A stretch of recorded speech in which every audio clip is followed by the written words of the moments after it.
be in all kinds of trouble. No, it's hard, isn't it, when your kids are stressed and they're worried about exams, because the tendency is to focus on the content to try to fix.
Through and to do what we're asking them to do. Okay, we're live now, but we're coming on in 1 minute.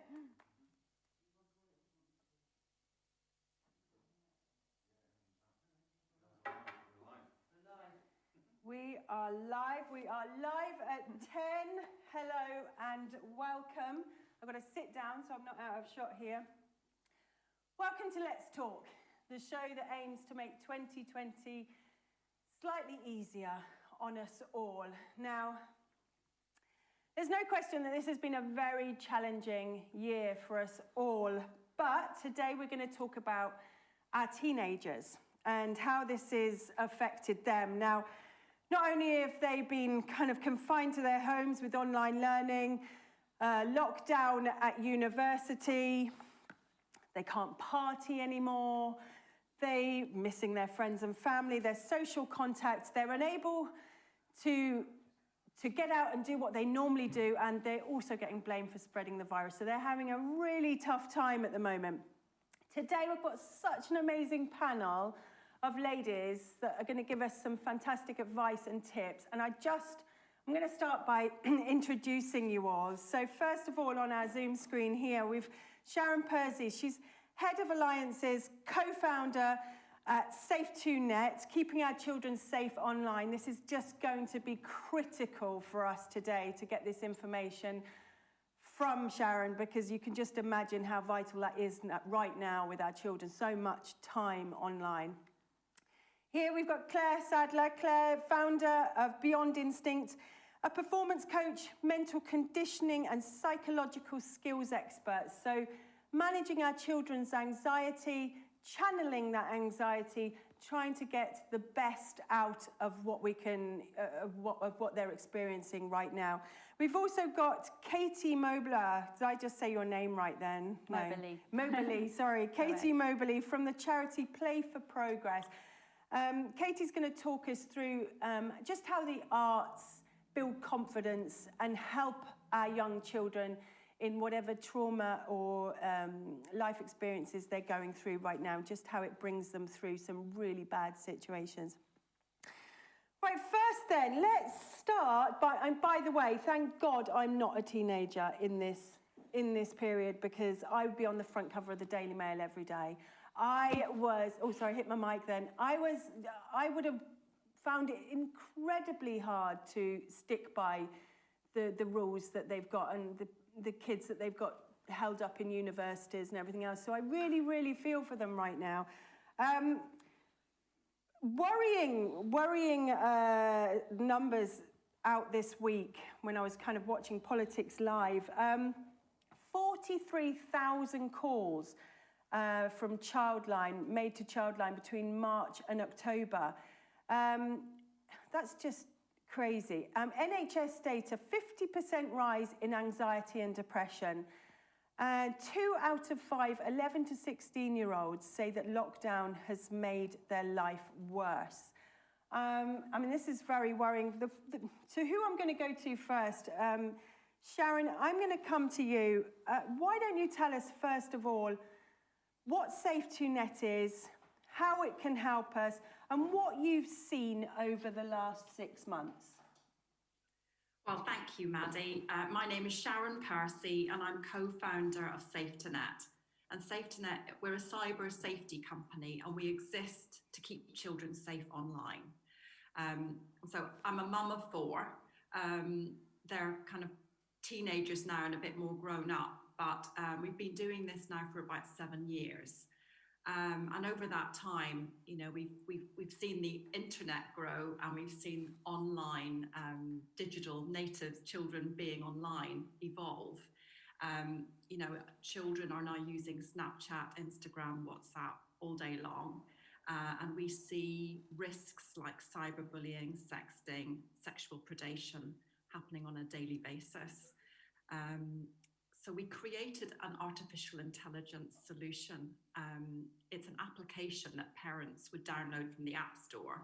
They install it on their device, and then they add each of their children up to 20 devices. On the child's device, it installs an intelligent keyboard that becomes the default keyboard that works across every single application that the child uses, whether it's encrypted or not.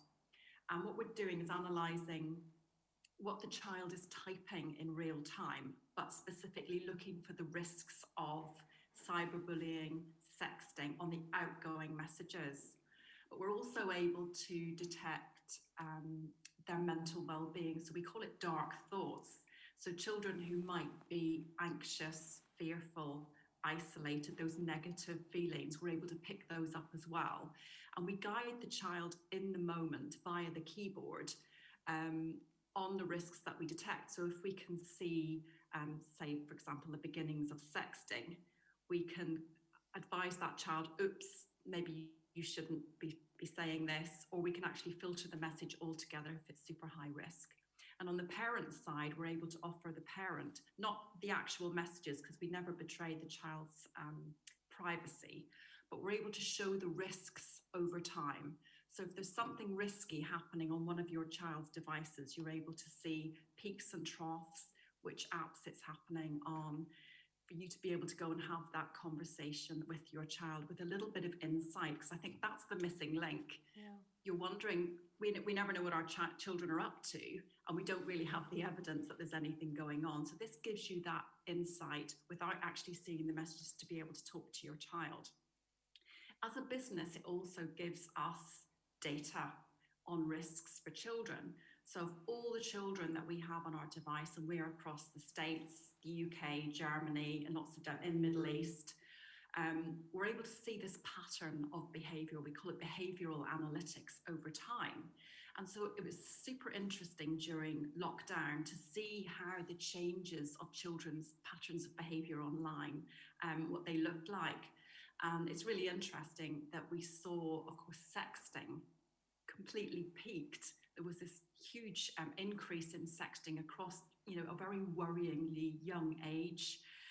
We saw cyberbullying increase as well, and the balance between the mental well-being and the cyberbullying is really correlated, which is really interesting. Well, not surprising actually. So children who are being cyberbullied are also anxious and fearful, as you would expect.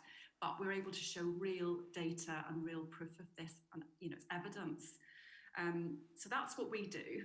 And it's really, it's great to be able to discuss this with you guys today. Okay, thank you. I mean, it's just terrifying, really, when you talk about sexting at such a young age, and these things that, you know, that without apps and you know, devices that like you've created, parents wouldn't know that it's happening. And I think it's absolutely amazing what you're doing, because it like you say, you don't have to go through the confrontation, which we'll talk more about later,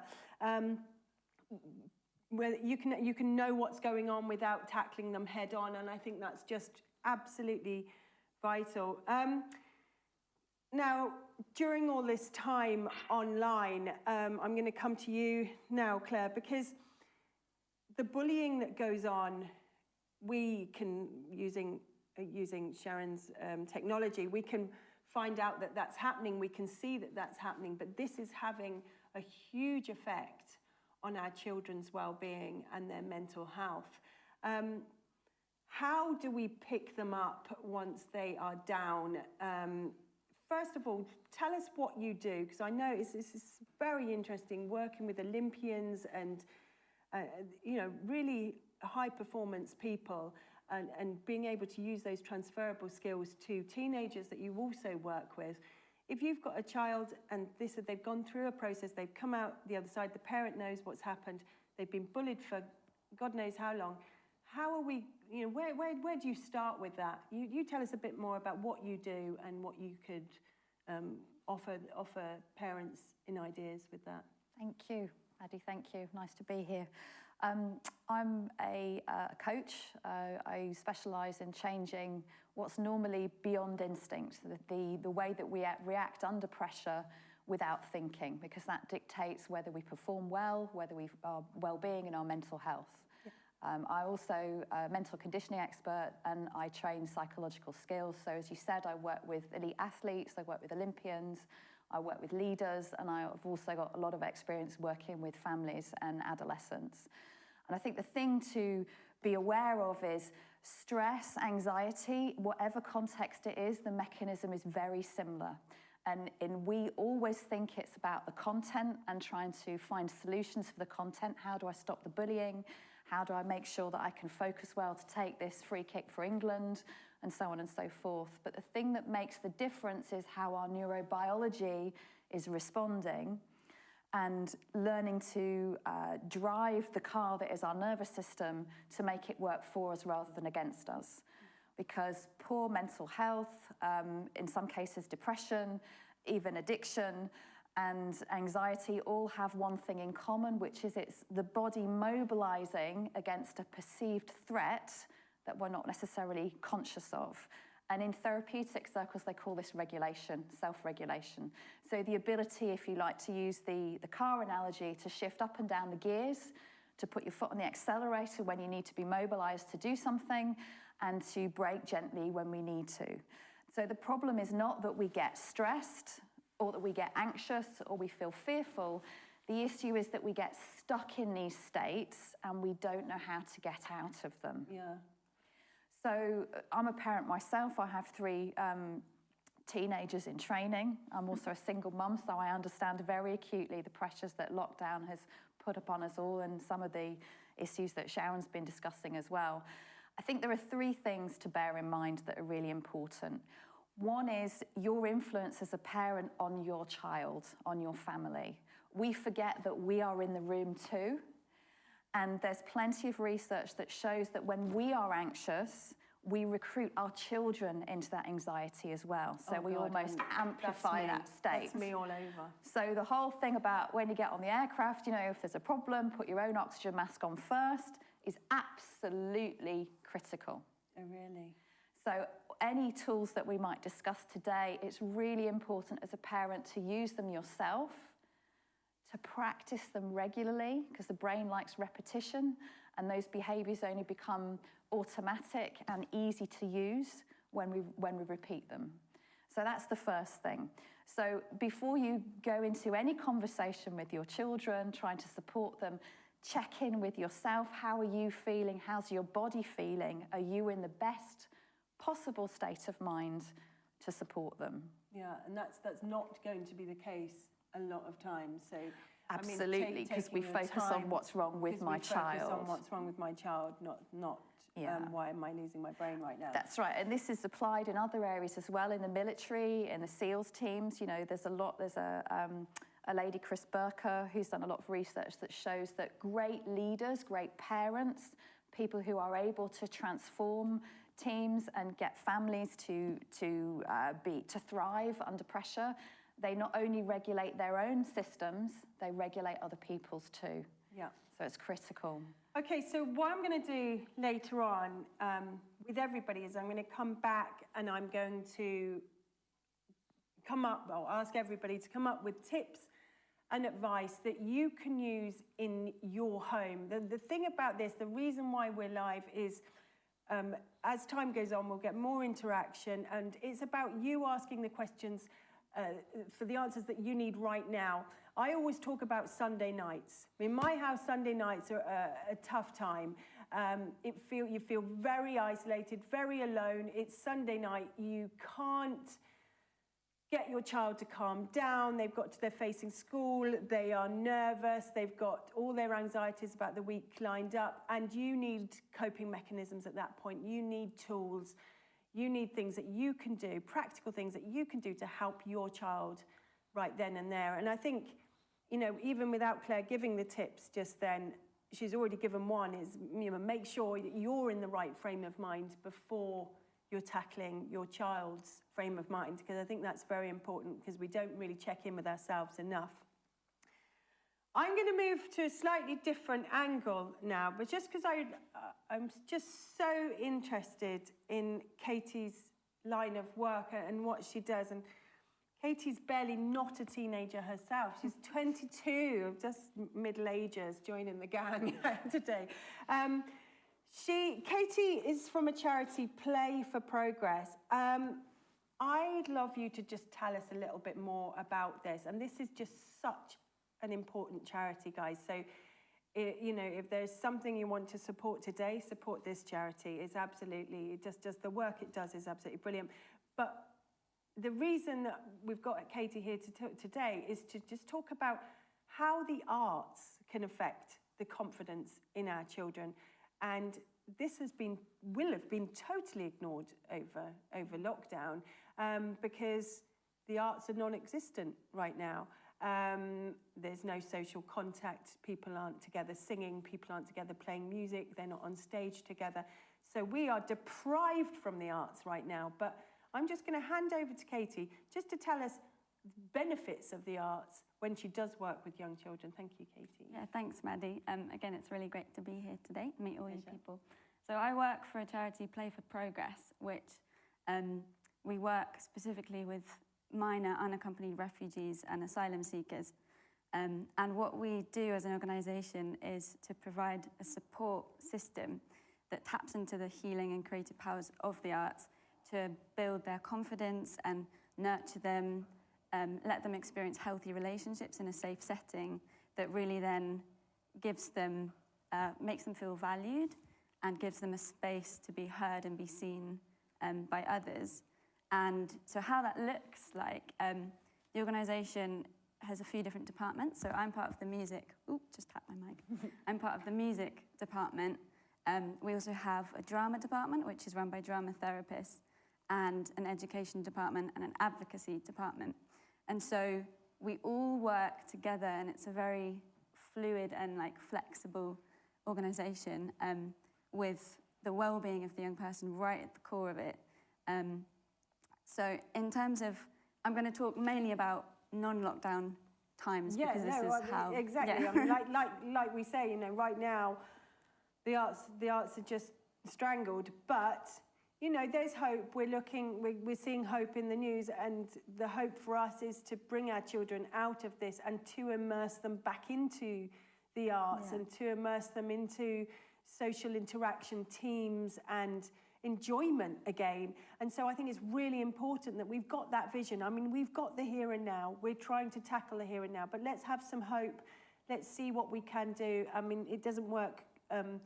Katie was telling me before this show that they had a drop-off in online. It is tough online. Kids don't interact in the same way when they're trying to learn online. We all know that from the statistics that were announced, but there is hope, and you've already got a secure area where your children are coming back into that environment. So communities are managing to, after the lockdown, obviously, to create COVID secure areas where the children can come back together and practice arts. So sorry, carry on slightly more about what you were telling us there. So in sort of aside from lockdown, we'd hold 3 sessions a week after school. So one of them's led by the drama therapist, and then 2 of them are music-based. And one of them we welcome everybody and we never really know who's going to turn up. Sometimes there's 40 young people, sometimes there's 10. And we do some group activities and then branch off into like separate music lessons. And what we're sort of looking to do is, I'm not a trained music therapist, but it's all the staff are sort of in our nature, we're very, very encouraging and open-minded. And, you know, if one young person just likes the sound of a piano, we just jam with them, we just have some fun and like giving them a space to creatively explore themselves. Like fun. Come on, like you can have fun, you know. Exactly. We've forgotten what fun is at the moment with our kids. We're trying so desperately hard to keep them safe and to keep them out of depression and anxiety that we've actually forgotten what the other end of the scale is, which is actually enjoying ourselves and rolling with something that makes us feel good. So, I mean, that's just... And that's what the arts can really, really give. It can just, it can make you feel joy. And again, something that's really valuable to our vulnerable young people is giving them, at the end of a session, we'll give an opportunity for them to perform and share with the other children. And just that, having a space to be seen and heard and respected is so amazing for their confidence. And I think what I love most about working with Play for Progress is seeing how powerful music and the arts is for creating confidence in people. Because our young people will arrive, you know, they've had very traumatic experiences and they're so young. Being a teenager is confusing enough anyway. And it's amazing seeing week by week them slowly and gradually building up their sense of self and their confidence and talking to people and opening up, and it's so rewarding to see. A couple of real highlights that have happened recently. So one of our young people has been accepted and he's just started on a university with a Sanctuary Scholarship, which we're really, really proud of him. Another of our young people is sitting on the Youth Council for Kensington and Chelsea Borough, which again, we're so proud of. And this has come about because, you know, it's not therapy, it's therapy that's happening through enjoyment. It's therapy that's just like lifting them and lifting their confidence, lifting their spirits, helping them out of the trauma that they've been in.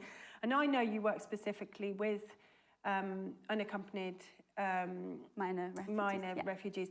But I think there's so many vulnerable children from this lockdown, you know, and there's so many vulnerable children at the best times, you know, that we really need to appreciate how much the arts really does benefit our children. And if your children have seen and experienced things, horrors from lockdown that, you know, or just got themselves into a place that is not a good place, you know, as soon as we start coming out of this, we're going to ask Katie just in a bit, just to say, you know, what can we do to get our children more involved in the arts and how that will benefit them. I'm going to move back to Sharon now, just at the moment. I just want to touch more, Sharon, on some maybe of the more uncomfortable areas that you are seeing, and what you would think would be the parents' steps to take without confrontation, and how a parent can be alerted to something that's happening that is really not good. It's got one of your highest alerts on there. What you think would be a parent's steps, maybe some advice and some tips that they could use at that point, because at that point your natural reaction would to go flying into the room and, you know, what is happening here? My phone's saying this, but that's not how the app is designed to work, is it? You know, tell us a bit more about it.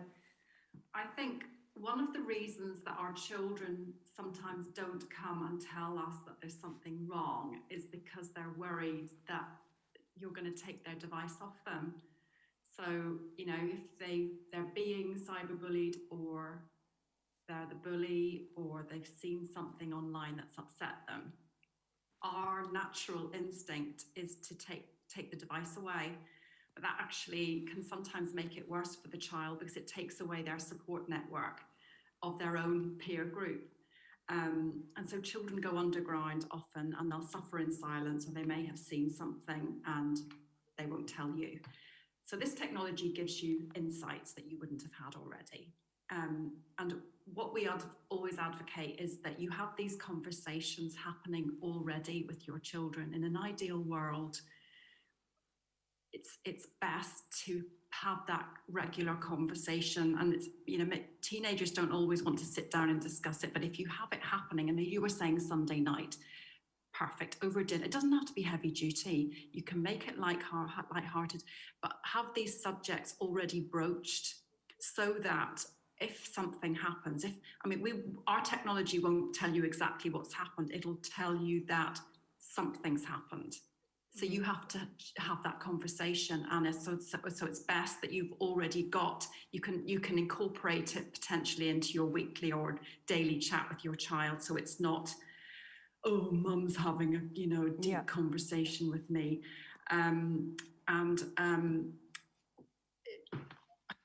the dialogue. So the question was, how do we broach? Yes, you're starting the conversation. It's alerted the parent to the level of alarm that is happening between that child's interaction with another person, and I think, if I'm right, there's 3 levels on your. Is there 3 levels? Is it kind of like a traffic light system? So intervening early is clearly quite critical. But I think, if you're at the point of, there's some really alarming stuff going on, starting that conversation, having that dialogue, saying, okay, I know there's something not right with you right now. I'm going down your phone and I've just seen that you're writing this to this person. That's immediate confrontation, and that's not the angle that you're trying to take. Yeah, whenever we started designing this app, we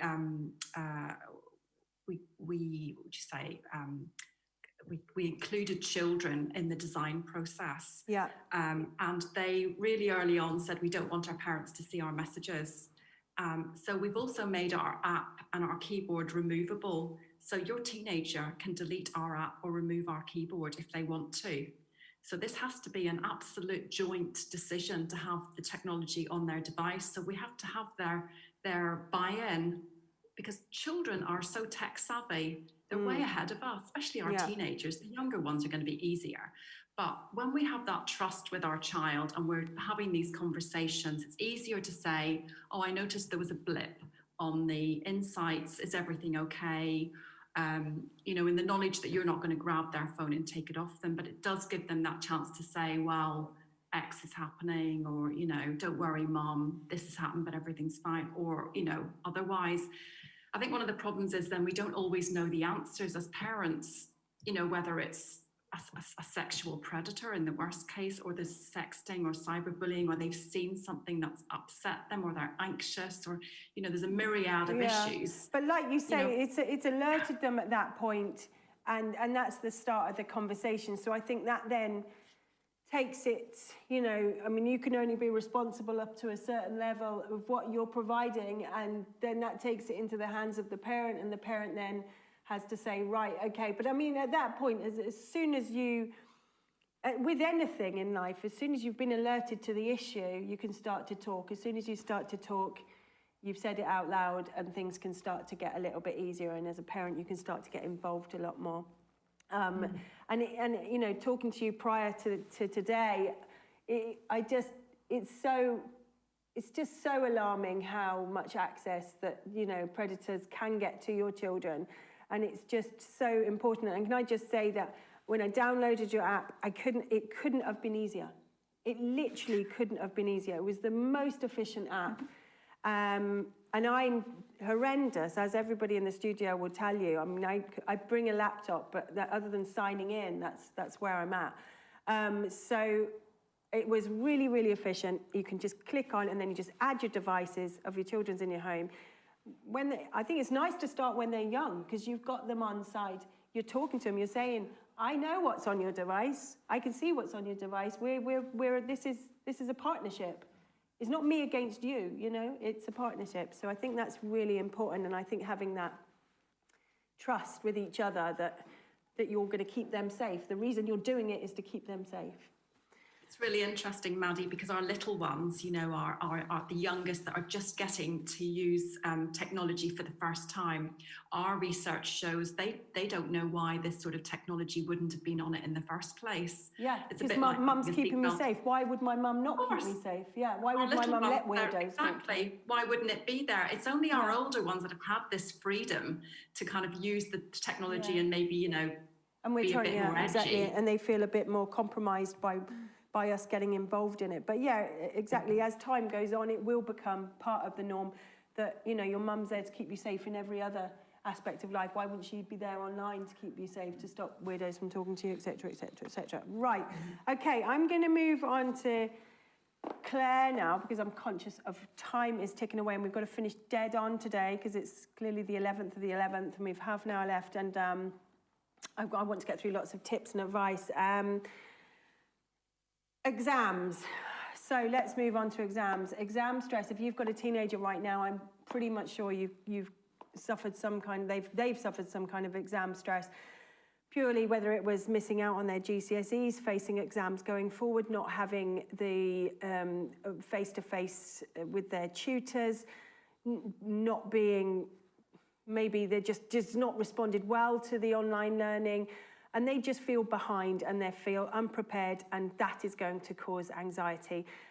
Interesting in the news, as we all heard, that Wales are cancelling, or no, they're just changing, adapting how they sit their exams and adapting how it is assessed next year. And I think that is, I mean, everybody should do that. It's just, the children have had such a tough year with education. It's just crucial that we look at how we assess them going forward.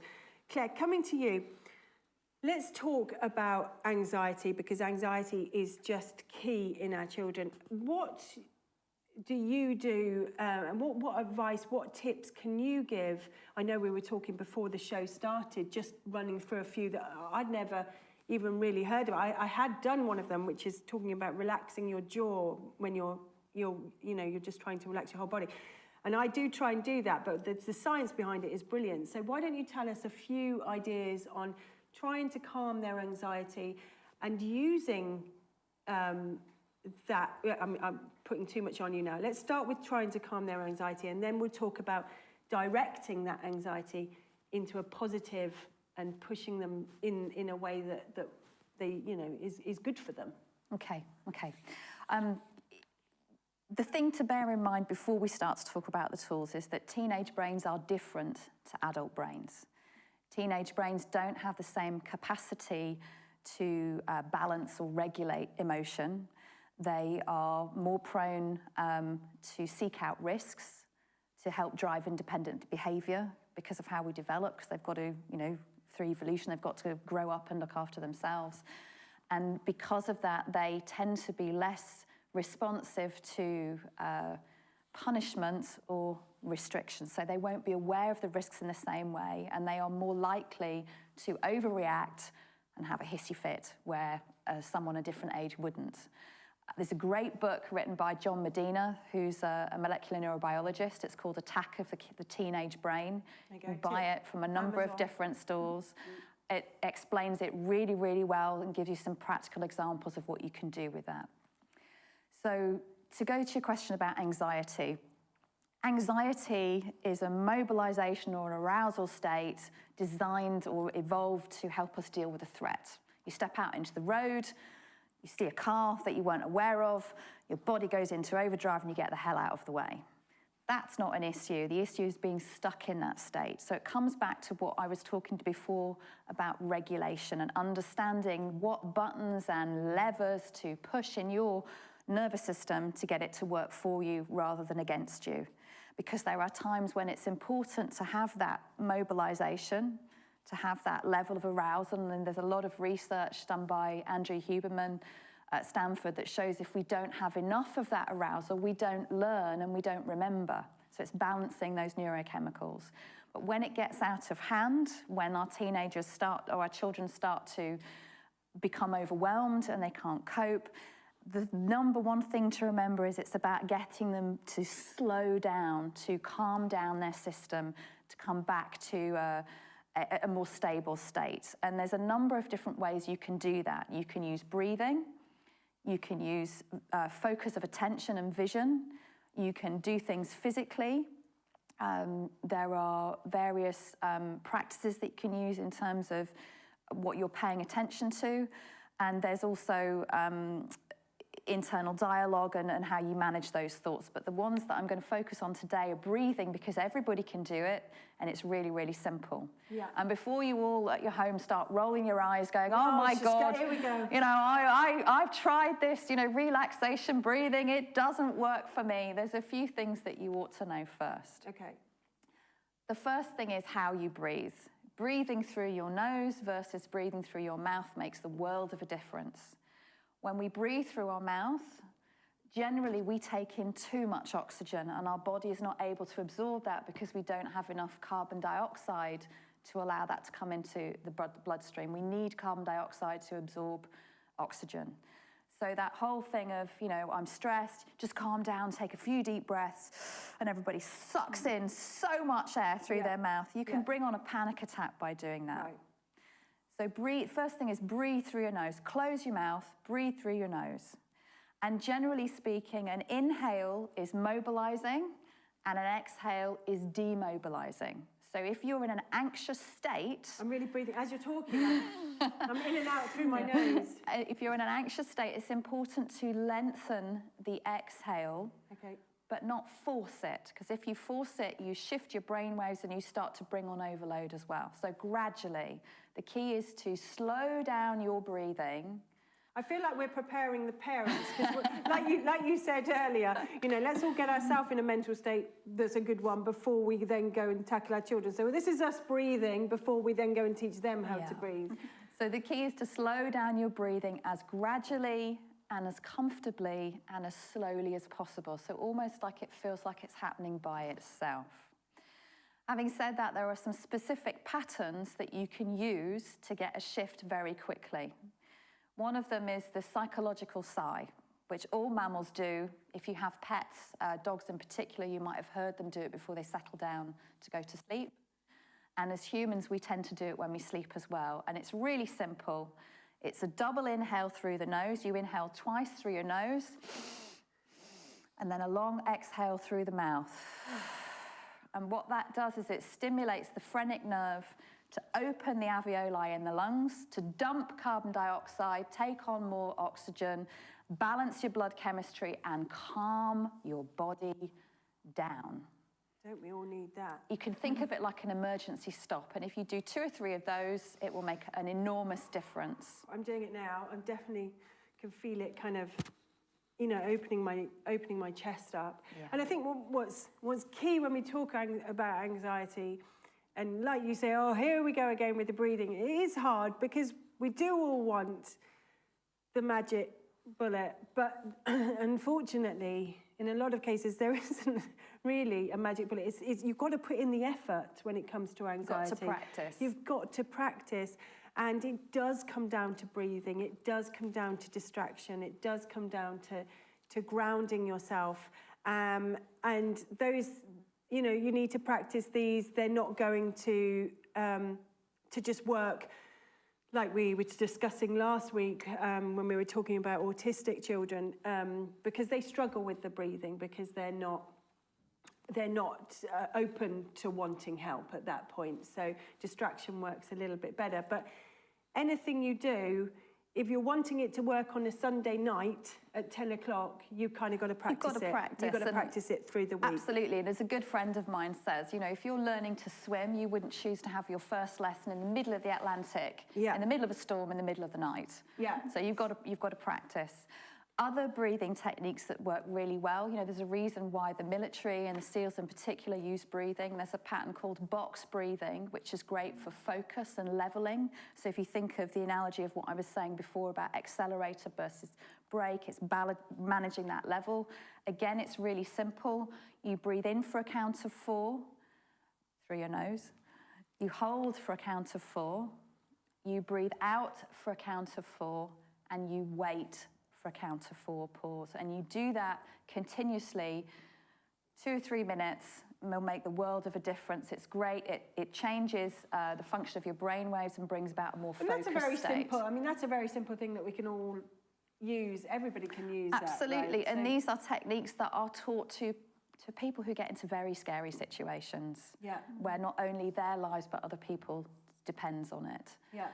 So remaining, keeping that focus in your brain, because I think what we're tending to forget in these situations is we're trying to calm our child, we're trying to stop our child. It's coming back to what we were saying earlier about fun and everything else.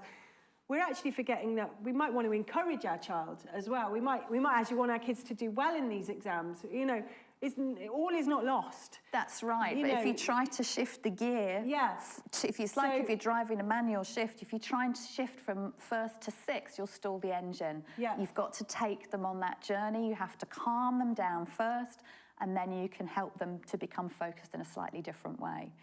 So breathing is critical. The other reason that breathing is important is that your lungs are covered in a network of nerves. And when you expand your diaphragm is the only skeletal muscle that we can use to influence an unconscious pattern or behavior like breathing, and we can do it consciously. When you move your diaphragm and you belly breathe, as opposed to up here, when the lungs expand, those nerves send messages back up to your brain to say, turn the alarm off. It's okay. And then the other technique, which is great, which we discussed before we started, is stimulating the vagus nerve. The vagus nerve has a couple of different functions. It regulates... Is this the jaw? It regulates rest and digest. So if you relax or drop your jaw, it stimulates the vagus nerve. And if you just try it quickly, some people say, oh, how do I know I'm relaxing my jaw? Well, tense it first. Bite down your mandibles, and then just allow it to drop. And you'll feel that instance. It's almost like your lungs automatically, that's right, you feel that?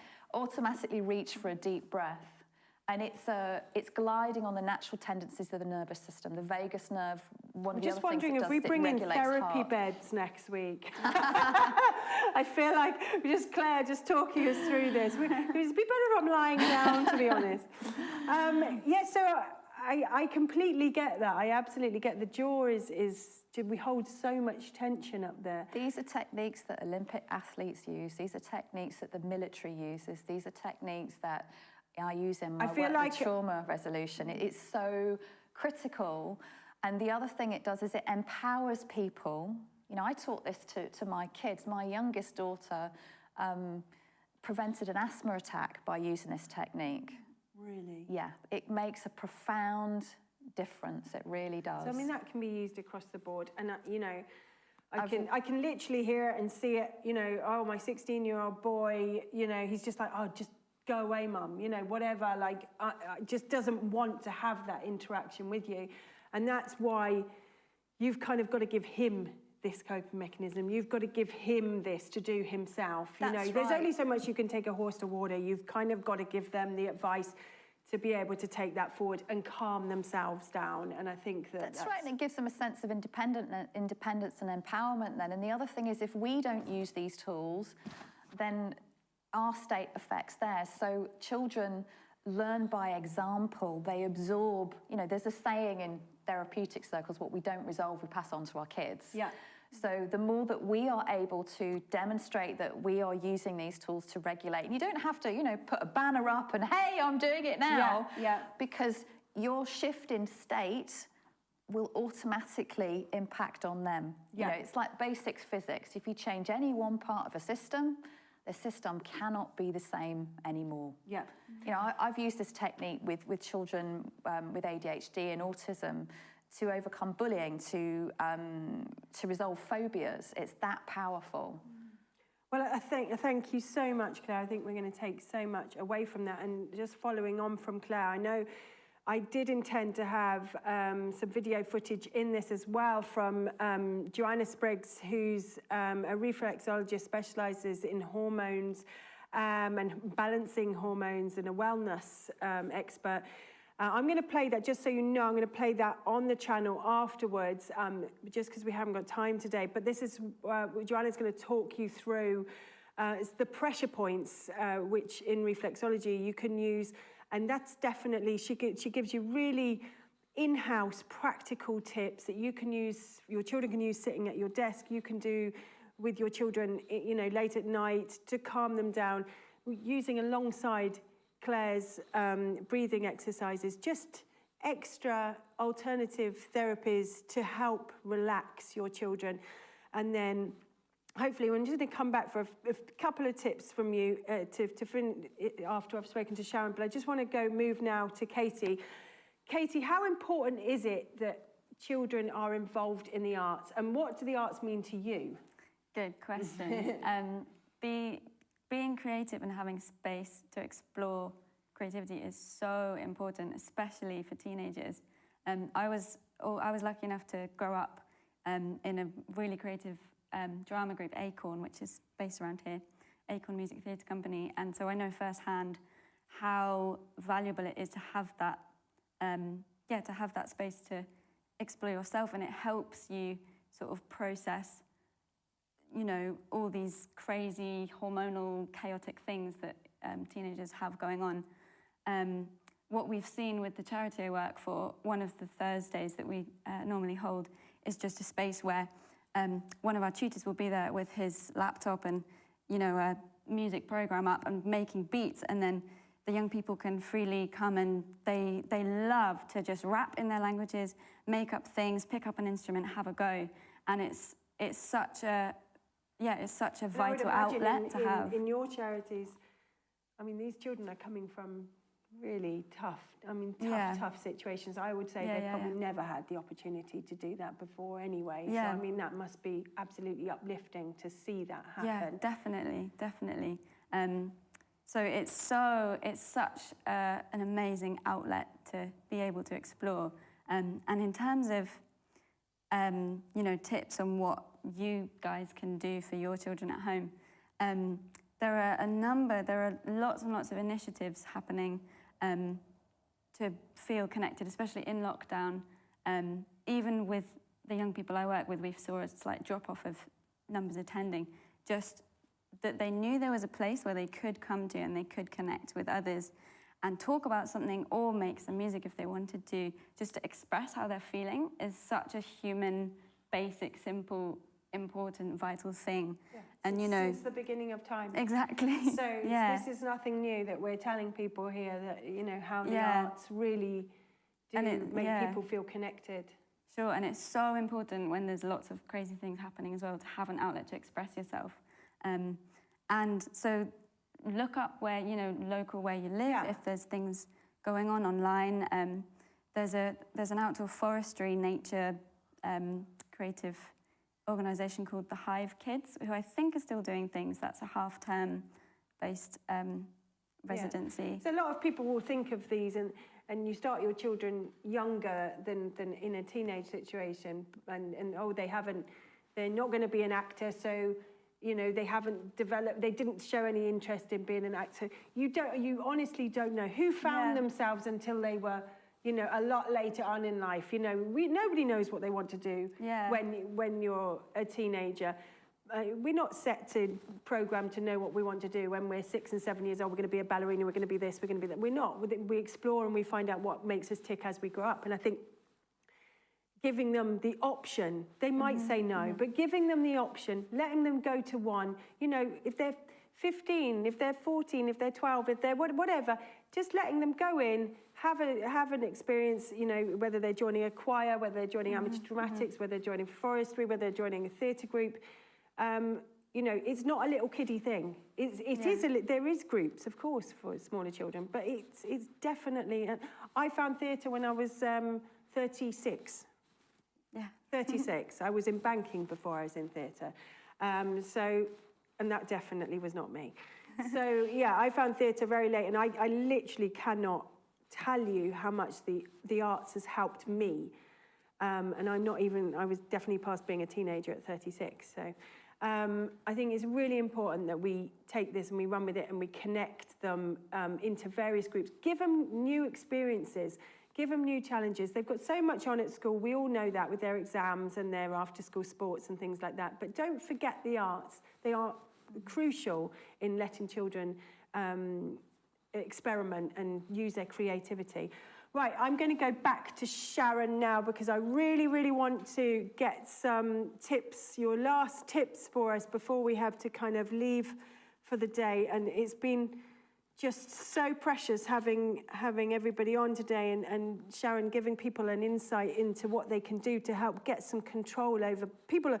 I'm sure will be feeling lost at the minute. Jesus, my kids on, social media 6.5, 7 hours a day. I don't know what they're doing. I try and sneak into their room and see that they're looking at what they're looking at on YouTube or what they're looking at on Instagram and everything else.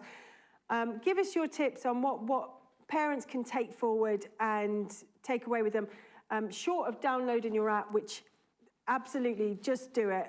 It's a no-brainer because it is really simple. It's an absolute no-brainer to go ahead. But let's talk to Sharon just to get some further ideas.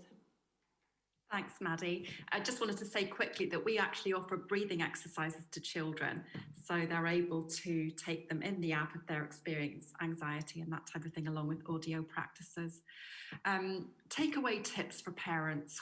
I mean, it's back to that dialogue. That is the number one most important thing. Try and talk to your children regularly about being online because we can't stop technology. It's not realistic. We've got to embrace it and we've got to kind of educate ourselves. And I think it's a little bit about that learned behavior, that whole thing as parents, our responsibility of keeping abreast, setting a good example. We need to understand what risks are. We need to understand how we can resolve things, what we should do if things happen so that we're, not experiencing an issue and having absolutely no idea how to cope with it. So try and make ourselves, educate ourselves as much as possible. And then finally, I would say, just obvious things like don't let your child take their device into the bathroom or the bedroom. That is the classic place where harm happens. You would say, sorry to intervene there, you would say family places, family shared places for devices. Absolutely. Yeah. Try and keep them in the sitting room. Also be aware if they're on a platform talking, learning or whatever else, what's going on in the background. Make sure your younger children aren't walking around semi-dressed on their way to the bath. Make sure your children are always clothed. Just be aware of what's happening in your household when your child is online. Is that really stuff they wouldn't think about, right? They wouldn't think the fact that they've no top on and they're in their knickers because they're walking around in their home. So yeah. Well, the little ones, especially, they're innocent, aren't they? And they don't think about that. Yeah. And when you're not using your camera, pull your little, I don't know whether you've got one of those little protecting things, pull it across so that it isn't switched on. Simple things like that. And just talk to your child about being kind. And if they see something online that's happening to a friend or something that upsets them, to come and tell you, or talk to a teacher or talk to someone that they trust. The other thing is Anti-Bullying Week is next week. That's a fantastic opportunity. The theme is United Against Bullying.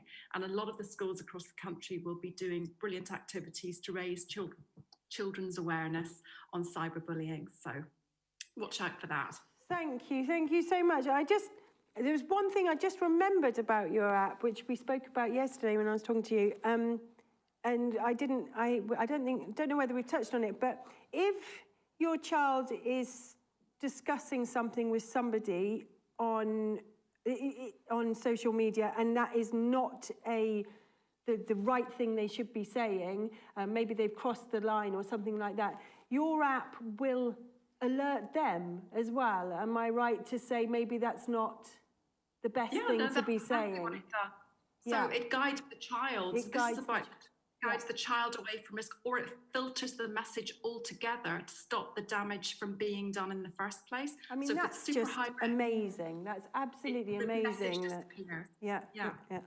I mean, even though we're getting the alarm system, at the same time, the app is actually working with the child to say, hang on a minute, that's not a nice thing to say. Come on, you're better than that, kind of thing.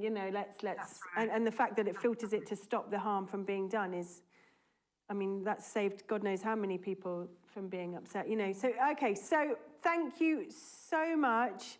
Just stay with us for a few seconds, Sharon, so we don't get left with an empty screen. I just want to run to Claire and say thank you so much. And do you have a couple of tips on confidence that we can take away with us to give our children, to give them a little bit of hope? That this, I know we're dealing with anxiety and depression and you know, and worse, but let's have some hope. Let's have something positive. They're going to do good in their exams. You know, they're facing a bright future. Don't get me wrong, the price of milk's going to be about 40 quid, but there is stuff to look forward to. I think in the time that we've got left, one of the key things I'd say is be aware of what you're asking your child to think about. Because as a parent, we tend to want them to not be anxious, to not worry, to not fill in the gap. And the way that our brain works is to think about not doing something, you've got to think about it first. So don't think of a pink elephant. Right now, don't think of a pink elephant. Right, I thought of a pink elephant. Yeah. And then what we do is we then make the internal representation that we want. But in our busy lives, so often we don't do that. The brain goes, okay, think about worrying. Yeah, I can do that. So be precise in your language and get them to think about what they want. Get them to think about what makes them feel good. And you can amplify that by helping them understand how that feels in your body. So when you feel good, when you feel confident, what does it feel like? Yeah, brilliant. How's your body feeling now? And how will it feel when you're able to do that? Because lack of confidence is really just fear in disguise. It's just stress and anxiety in disguise and all those other regulation tips that we talked about earlier. And there's a great website, by the way, another one you could look at. Go for it. MrJamesNester.com. Just written a fantastic book about breath. He was on Joe Rogan's podcast recently. There are 2 pages on his website. One is interviews with experts about how you can use breathing, and the other is a series of breathing exercises that you can use in many different aspects. So go have a look at his website, loads more resources for you. So once you've calmed your child down, think about shifting up the gears. Where do you want to go next? How will you be being when you're on the other side of this? When you're being the way that you want to be being, when you're confident, when you're happy, all of those things, really, really important, because we respond to our internal representation of the outside world, not what's actually happening. Okay. And often the pictures we make inside are not very pleasant ones. A great game you can play with your child is to get them to be the director, to be the producer, to make that film, that video, as vibrant and however they would like it to be, even if it's a Disney version of their life, because that will change how their body responds to that and how they feel. Just brilliant, thank you. And I just want to go around all 3 of you now and just say, firstly, how do they find your charity? Give me your charity name and what would benefit you, Katie? Is it donations, volunteers? Yeah. What works for Play for Progress? So Play for Progress, donate if you like the sound of what we do. So yeah, look it up, Play for Progress. Have a read about it. It's so interesting, and you know, they specifically work with these unaccompanied minors, but like I say, it's across the board. It works. It works for everybody. You know, the arts work for everybody, but if there's something you do today, support these guys. Playforprogress.org. Playforprogress.org. Claire, how can people get in touch with you if they want to work with you in all of your skills? Through my website, beyondinstinct.com. Beyondinstinct.com, thank you. And Sharon, they're downloading your app from the App Store? Yeah? That's right. It's Android or iOS, so SafeToNet, SafeToNet, or you can visit our website, safetonet.com, for more information. Perfect. Now, next week, we're actually bringing forward one of our shows for next week because we had a gap, and we are going to be talking about baby sleep, which is going to be very, very sweet, and something that I'm sure any parent has struggled with, and they're not having the interaction right now, the young mums that you know, maybe you would have had outside of lockdown. So it's a really, really important time for young mums to come together, to communicate, to get support and advice on helping their baby sleep and helping them feel well in this time for them. So, as always, what's important is we come together and let's talk. We'll see you next Wednesday at 10 a.m. Thank you.